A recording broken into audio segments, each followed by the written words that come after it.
Hi everybody, I'm Melinda Gallant and I want to welcome you to another Cape Conversations. We've got one that's you're gonna love this one because it's all about something that we have grown to love and hate and love. It's called the bridges. And we're gonna talk about the big fix. So come along, let's have another Cape Conversation.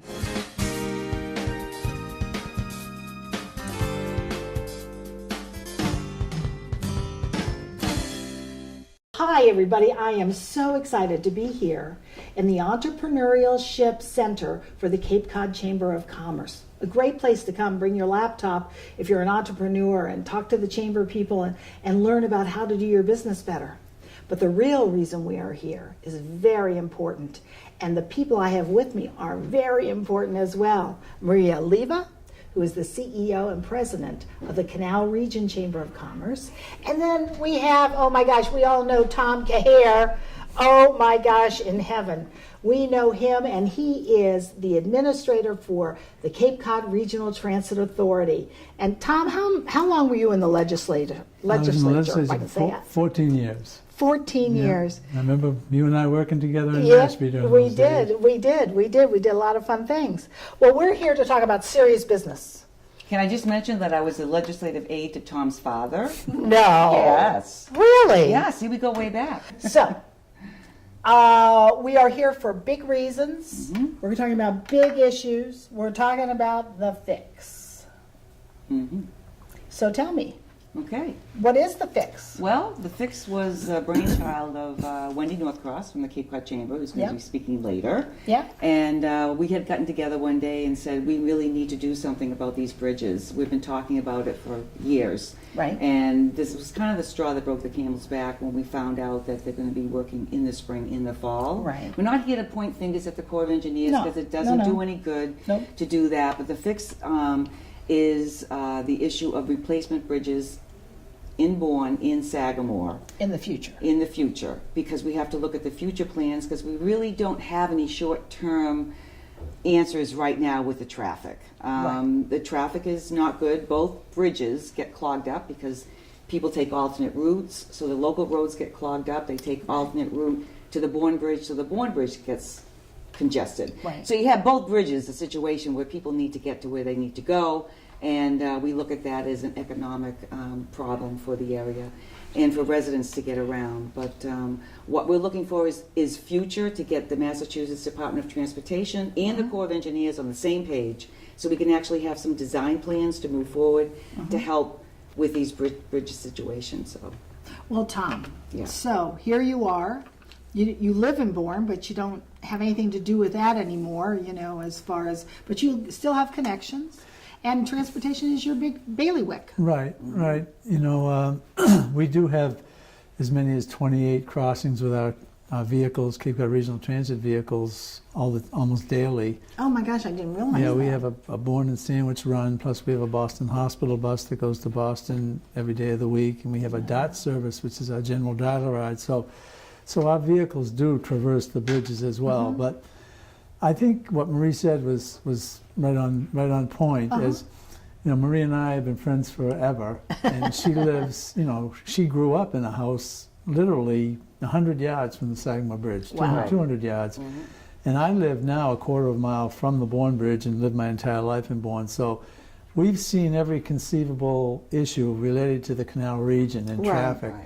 As a matter of fact, Marie and I, for many years, stood on that Sagamore Rotary on Saturdays for years, making a case to the state that we needed to replace that with what now exists as the flyover. so-called flyover. Right. And nobody worked harder than Marie and I on those matters. Sure. And so we're pretty familiar with the problems. And I agree with her wholeheartedly that, and I've said this word so many times, people are sick of hearing me say it, but there is no panacea. There's no magic wand you can wave and make everything good again. But in Marie's capacity as a chamber leader and Wendy's leader as a chamber leader, they have business interests to be paying attention to. Sure. And there's a lot of businesses affected by these backups. There's a direct correlation between, sales and economic viability. And so I know that's their interest. My interest is, let's get something going that makes sense rather than whine and complain about it. Let's make a plan that really addresses the problem short and long term.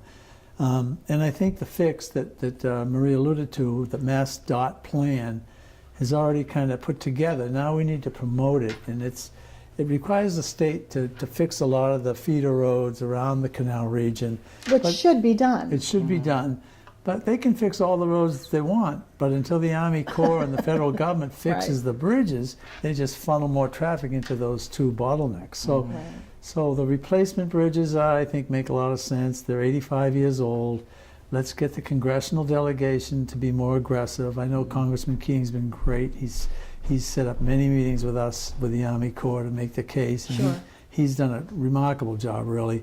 But I think, Elizabeth Warren and Ed Markey need to get involved, and so that we have a specific plan, and we're not just complaining. We're trying to come up with something that's going to make a difference, prospectively.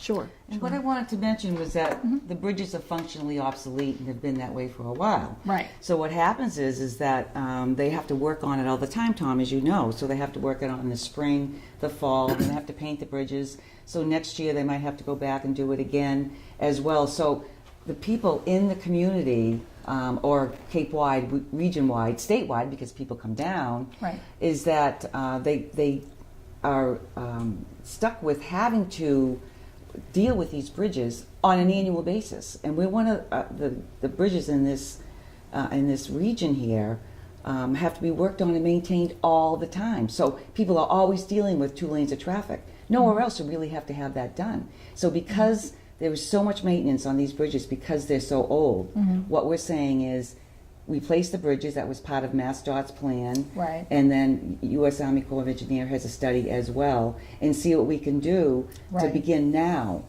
not 5-10 years from now. Well, and the thing is about the Army Corps, and I mean this in a respectful way, they're really concerned about the ship traffic. They're concerned about what's going underneath.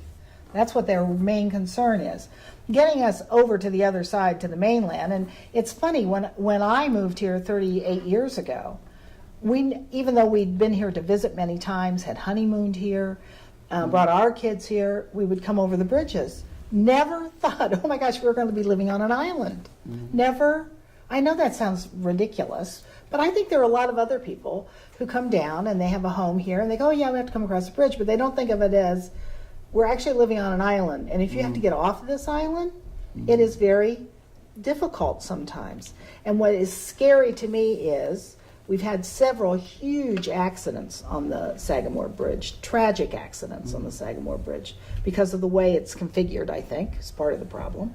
I also think it's part of the problem is people not paying attention, but needless to say, and by having new bridges, I would think that would alleviate safety issues as well. Nothing is ever perfect if somebody's on their phone, but certainly, although the bridges would still be the number of lanes they are, which is 4 lanes, they would be somewhat wider to accommodate the giant SUVs, and I drive a little SUV now, but the giant SUVs out there that come across that bridge and the big trucks. And I wonder at some point, will it come to the point where the big trucks, can't come over at certain hours because we're not allowed cars over because you can't have too many people on the bridge? I mean, what's next? That's a very good point, Melinda, because, my observation over the years, there's 215,000 people who live on the Cape now during the year round, and then there's about 600,000 to 700,000 in the summer. And those bridges were built 85 years ago. There was enormous population growth in the 80s and 90s where it's an international tourist destination, Cape Cod now. And having been involved in transportation for many years, we built bridges all over the Commonwealth. And you couldn't build a bridge like that now. It has to meet AASHTO standards, which when you say it wouldn't be 4 10-foot lanes, it wouldn't be. It couldn't even build it that way. It has to be much, much wider, plus pedestrian and bicycle access. So new bridges are built to accommodate those kind of concerns where these are obsolete, really. They're obsolete, like the rotary was. It's obsolete. It's functionally obsolete, but structurally deficient, but functionally obsolete. Well, it was funny too. I thought, I wish the Corps or the DOT could have a little bit of a sense of humor, make it a little more of a sense of humor, not unlike the Born Police do when they say take the zip line. across the bridge. The Minions. The Minions, yes. I love them. I love the Facebook page. I The do Bourne too. Police Department has the most visited page on the Cape. Oh, unbelievable. It Yeah. is. It's hysterical. Some people say, well, it's not professional. I think it's Oh, great. no. It's You great. need It's to have community sense of oriented. humor. It's wonderful. But the sign said in the beginning, the date for the traffic, there will be delays on the bridge, find alternate routes. And I thought, okay, so they're trying to be funny? No, I think they really meant try to find an alternate Right. route. And I know that the trains go occasionally across the train bridge, but I thought, well, maybe they're going to have train service to the other side. But, those are all things that help make coping skills better when, they could have had a little sense of humor. There's going to be delays. Have patience. Have patience, and the issue Patience is a that, virtue. Right, the local roads get congested because people are finding alternate routes. Well, that's this what ways they're doing. is killing us. So what Killing happens Sandwich. is that it creates all this local traffic, and particularly in the downtown area. Right. Because it's so congested. So it's congested everywhere. It's not Right. just where the bridges are. So, like I said, short-term measures are difficult to look at right now. I know that Tom had mentioned too that the issue of postponing the work in the fall to the spring. So For it the would hit Bourne us- Bridge. Yeah, that's a That's question much better, that has been raised to the core by the coalition that we're on. I should say that the coalition is made up of a steering committee with about 20 different people Right. that have all bought into the fix. State Right. legislators, everybody. And then lowly citizens. Yes, I'm a lowly of citizen course. on it. Citizens are welcome And always. chamber member. No, but those stakeholders are important because, they care, they pay attention, they have, very good suggestions and ideas, and something like this that's a regional concern, we welcome all the public input, and sometimes you hear, crazy ideas, but I think everything is on the table. You Sure. hear about tunnels under the canal and How about filling in the canal? fill in the canal. That's I get the many one I letters laugh of that one. I laugh That's off about the that table. one. But our Cape Flyer success has rejuvenated some interest in rail, and the Yes. town of Bourne has been actively trying to extend commuter rail from Middleborough to Buzzards Bay. The town of Bourne voted at town meeting to join the MBTA, so that process is moving forward. So hopefully in the not too distant future, there will be commuter rail that goes to Buzzards Bay for 3 or 4 or 5 trains a day, whatever the town wants. If that in fact happens, the state could work with the Maritime Academy and the town of Bourne and the Chamber, and we could run our Cape Flyer train from Sure. Hyannis to Buzzards Bay to take people from the mid and lower and outer Cape to Buzzards Bay. I mean, that's not something that can happen overnight, but Right. those kind of thoughts and discussions need to happen so that, Right. because as Marie said, the longer this bridge work, as long as the years go by, the bridge work becomes more necessary. In the old days, it would be a terrible inconvenience for us for a while, but then we wouldn't have to deal with it for 5 months. Right. Now it's like every 6 months Right, or so. exactly. Right. So I mean, those kind of, and I applaud Marie and Wendy, particularly the both of them, for accelerating the discussion and getting the right people, the stakeholders involved. And I understand we're going to be meeting with Secretary Pollock sometime Right. soon, and she's the leading transportation person in Massachusetts, so she should be able to be helpful with some ideas and thoughts. So And thanks, Tom, because of your leadership too, because you Yeah. have a lot of connections. You know a lot of people in the state. Well, that's House, what I so- thought he was Mr. Yeah. Connections. He has. He has. they're He dying has. off though. When Melinda. Melinda. Well, what we need is support from the community, Sure. community-wide. Well, you need, first of Yeah. all, there's a petition out there. Yep. Tell us, and I'm going to ask Wendy more about this too, but Yes. I have been pushing this petition on Facebook as much as I can. Mm-hmm. And I've had people messaging me that say, well, wait a minute, this isn't going to do anything. This is 8 years down the road. Well, yeah, you know what? Rome wasn't built in a day either. Neither was the big dig in Boston. So, Right. I mean, this stuff takes time. But we need to show the Corps of Engineers that we are adamant and honest, and we want this as people. If they got 100,000 signatures presented to them in this petition, all of a sudden they'd go, whoa, wait a minute here. And all of a sudden the upper echelon would go, well, wait a minute here. These people are taxpayers and voters. Absolutely I right. mean, that's how it works. And Yes. to grumble about it drives me crazy. And I must say this, though. Randy Hunt, bless his soul, I sent him a text that said, I am sitting in a line of traffic, and I have watched 38 cars exit through the Christmas tree shops. I know. So they put the light The there, signal. which was working great, but the person at the light couldn't go because they would go zoom Right. out. They would, because Right. it's that much ahead. Yeah. So he said, well, we've tried to get it closed. We've never had a name. So I found him a name because I know somebody who knows. I know somebody who knows somebody. And I got him the name, and he called him, and it's closed off now. Wow. I went across yesterday, and the traffic wasn't too bad. I waited 15 minutes on the connector that goes up to the bridge. But they couldn't, those people, it was funny. They would come up and go, what?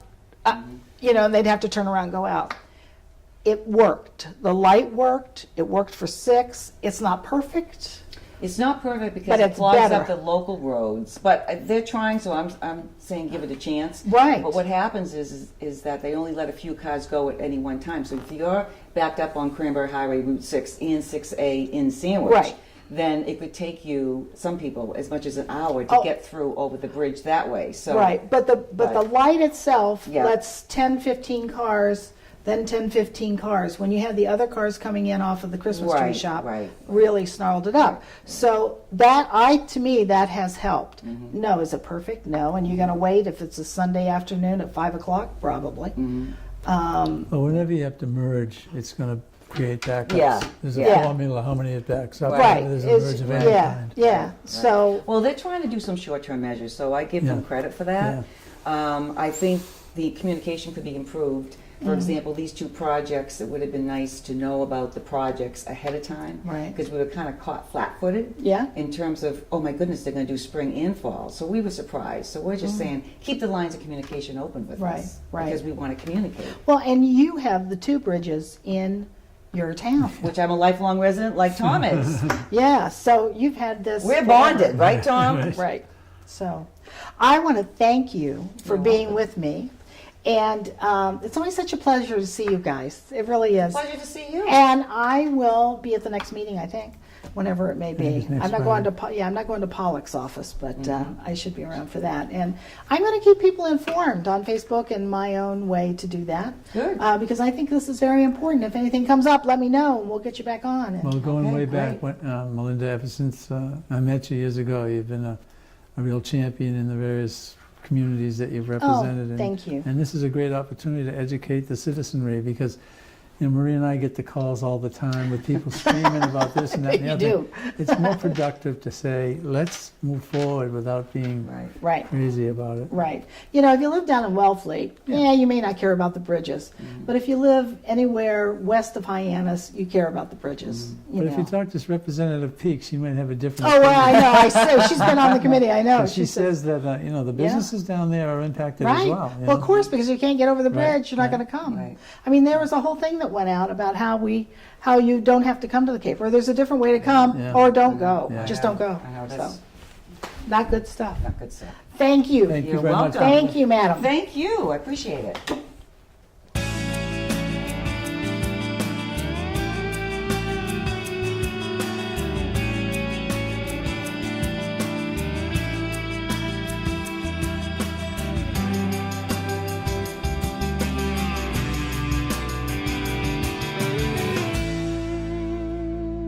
Well, I am here now with the fabulous president and CEO, or CEO. She's something. She's something. They'll tell you that. Wendy Northcross from the Cape Cod Chamber of Commerce. How are you? I'm great. How are you? I'm good. Thanks for having me. Oh, listen, we're in your space here, and I want to hear a little bit about this space. I know. Yeah. But I also want to hear about the fix. The Fix is basically a way to get the word out that there's a plan that's emerged that will make a difference if we do it. We just have to do it. So this differs from all the other years when we've gone through bridge painting or bridge construction or pothole repair or you name it. We would always say, well, what's the plan? We can't keep living like this. We can't just be subjected to these horrible traffic constraints every time we need to paint. And the answer was always, well, there's no plan. And we said, well, that's not acceptable. Okay, goodbye. So it's not acceptable. It's not Right. acceptable because here's the thing. Those bridges are structurally deficient. We can't just make them wider. If we would have done that a while back, and we wouldn't have this problem. So we're very, very close to having weight restrictions on those bridges. And So explain, if somebody is watching this, tunes in at 3 o'clock in the morning where my major viewership is, oh, good. would explain to them why there would be weight I restrictions. put this very simply. I tell people, especially the transportation planners, everything will be fine as long as the beer and wine trucks can still get over the bridge. But at some This is point, true. you won't be able to get the beer and wine trucks over the bridges because they will be too heavy to travel over the bridges without creating significantly more damage, and then the bridges will not be Function. performing. We're very close to that right now. So would that mean they would have to stop car traffic and only let trucks over at a certain time? Probably. Or find routes, sea routes, rail routes. Not a bad idea. No. But, I mean, we are already today, Melinda, getting word from some of our, good, I'm going to shield the business people at the moment, but we're being told Right. of surcharges for deliveries Oh, because the truck drivers have to wait longer. Sure. So that's already happening just based on time.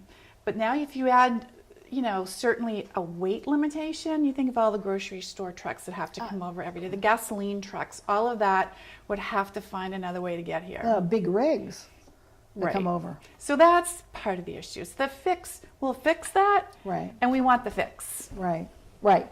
So, so the fix, I know there's a petition, we did talk about it briefly. It's on Facebook, I don't know, it's other places as well. Well, if you go to change.org Yeah. and just type in Cape Cod Canal Bridge, it'll pop right up. Okay, so if you had 100,000 signatures on that petition, would that make the Corps stand up and take notice? I think it would. I mean, we've already today have exceeded 2,500 signatures without really beating the bushes too Right. much. We've just launched this effort. Right. We plan on pursuing it through the summer, having petitions at visitor centers so people can sign, having, doing the rubber chicken circuit and Right. talking to community groups and saying, Right. please share this information with your friends. Right. But yes, I think that when Cape Cod acts as one place and asks for the same thing from tip to end, Right. we usually tend to make some progress. Really a good example is wastewater. We have finally been able to get some movement on wastewater. We have Right. finally been able to get some movement on some other pieces of legislation because we can agree. So I Right. think the more voices that add to the chorus of, this is really impacting the quality of life, never mind our economy, I think that's important. So they were talking, we were talking before about the bridges would be, I didn't mention this, but would be built next to the old bridges. They'd be a little bit wider, but it would still be 4 lanes only, correct? Just having it wider, as I was saying to Tommy, and he had concurred, with the size of our cars today, Yeah. they're not getting smaller, they're just staying the same or getting bigger. Having a wide, that would help. And plus the safety issue, we've already had how many terrible accidents on that bridge, on the Sagamore in particular. Well, one of the reasons, and I just, when you start getting, I get a little geeky on this stuff. Yeah, and that's all right, I'm that's reading good. through in the middle of the night at 3 a.m. I don't watch you, but I read bridge Well, you stuff. could be. What's wrong with you? Note to self.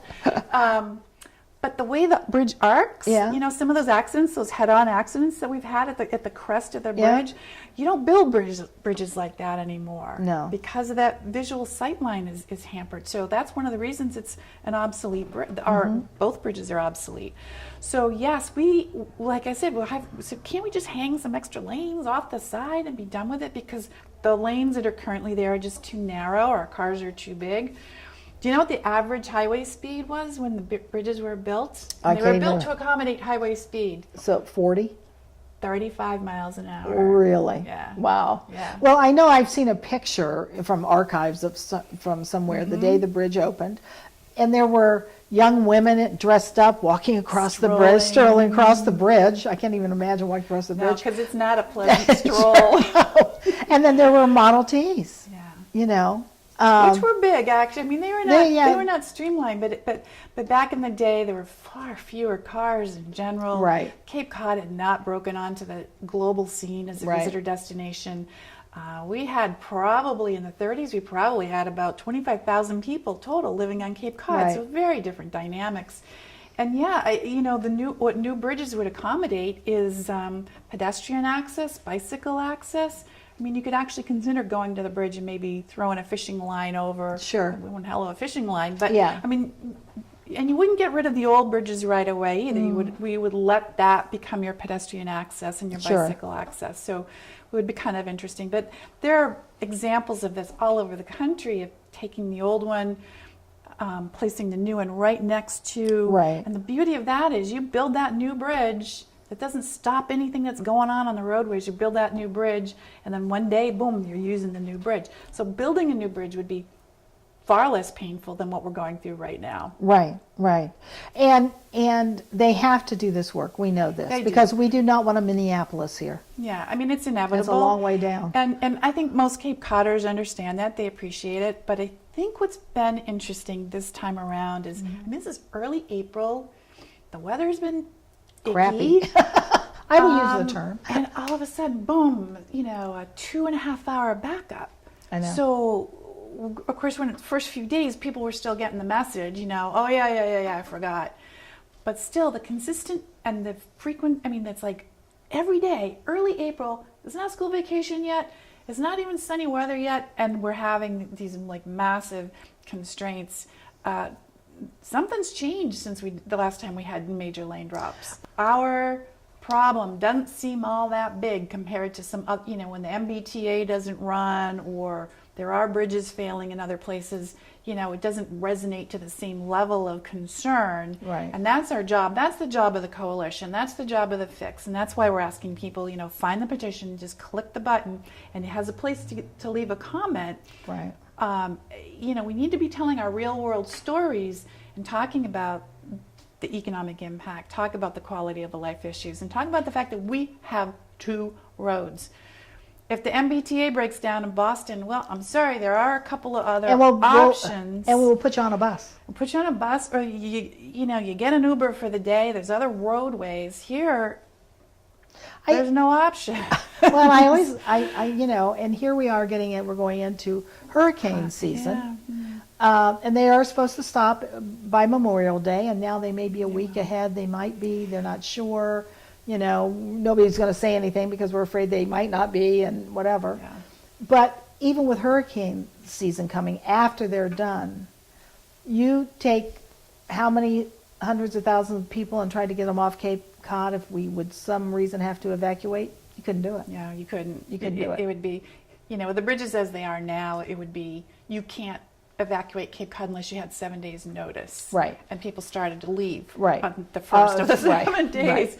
But I do think it's important for people to understand that this is not new roadways as much. This is new bridges. Right. We can tweak some intersections, but we're not going to pave over paradise. No, we're no, not no, going to no. make No, you like no, these no. huge. It's just fixing what we've Got, right, which makes sense. So just real quick, we're in the Entrepreneurial Center. We are in the launch pad. Launchpad, that's where what we it's called. try to launch new businesses. So Yeah. it's free space. People can come in. They can use we have Open Cape broadband, Oh, Wi-Fi. nice. Which is fast. Is very fast. I know, I don't Very, have very that at my fast. home. Yeah, I wish I did. zippy. They can use our photocopier. They can use our coffee pot. We have private meeting spaces. If you work out of your house and you need to meet with a client, you Sure. don't want to do that, you can come here and do that. Excellent. But you also have cool people hanging around. There's people to ask advice of, and Sure. our business advisors are here, and there's always Great. somebody coming and going. So yeah, Excellent. reduces isolation, and hopefully in this place that doesn't really exist, we had a local artist, and Nice. build a That's very really- inspirational yeah. mural so people could think about Yeah. their business and get inspired. Excellent. Good. Thank you. Hey, thank you, Miss Wendy. Thank you, Miss Melinda. Nice to see you. Nice to see you. Thank you so much for joining me today, and go to change.org, Cape Cod Canal Bridges, and sign the petition for The Fix. I want to thank my guests today, Maria Leva, Tommy Kahir, and of course Wendy Northcross. They gave us a lot of information. There's going to be a lot more coming down the pike too, so stay tuned. And again, thank you for joining me for Cape Conversations.